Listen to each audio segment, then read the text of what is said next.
Hi, Gaye DeRusso with the Majestic Rider. So today I'm going to talk about passengers. So what does it mean to be a passenger when you ride?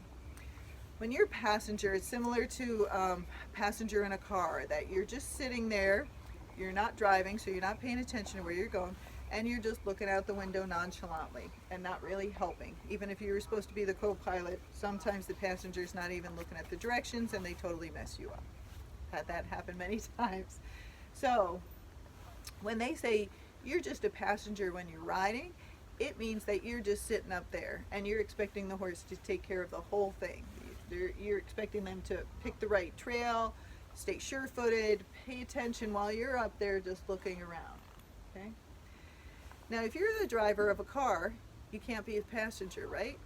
You can't look around not paying attention if you're driving the car, because you'll crash into something or you'll have an accident or run somebody over. And a car is mechanical. You turn it on, you turn it off. So now you have a horse. It's not mechanical. It's an animal, and it's a prey animal, so it's afraid of things. Imagine if your car was afraid of things. It might not go so well.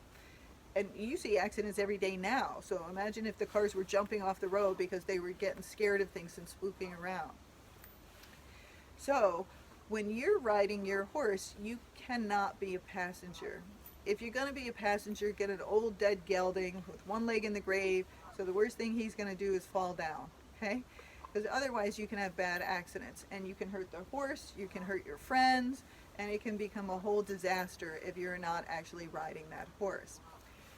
When you're riding that horse, you're picking the trail to go down. You're picking the speed, so you tell him to go slow or fast, just like you would in your car.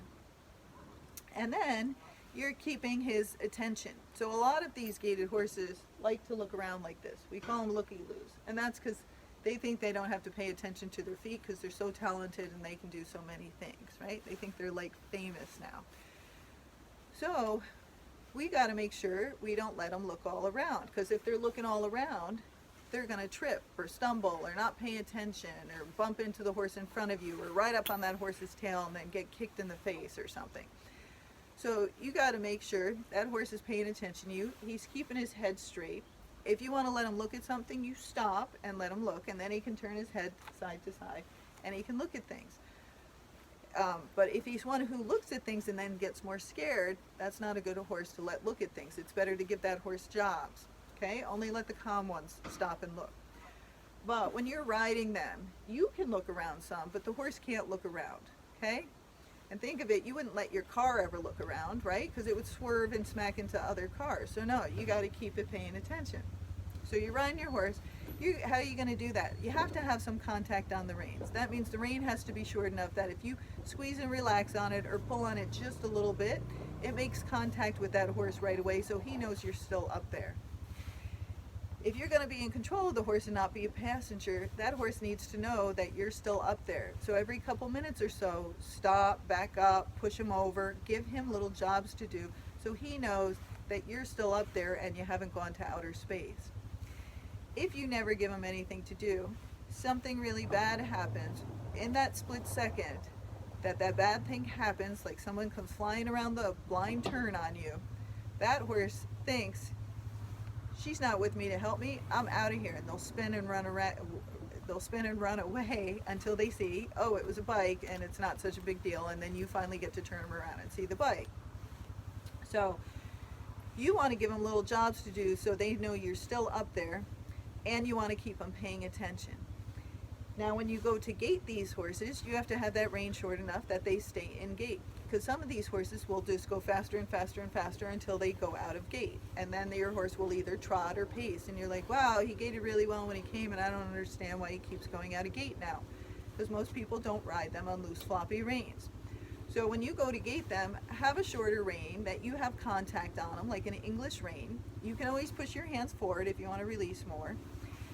And then that's when you gait them and make them pay attention. Now when you're giving them breaks, because of course they can have breaks when they're walking, you can let them go on a longer rein. And as long as you're going slow and they're not trippy, that's when you can let them look around some.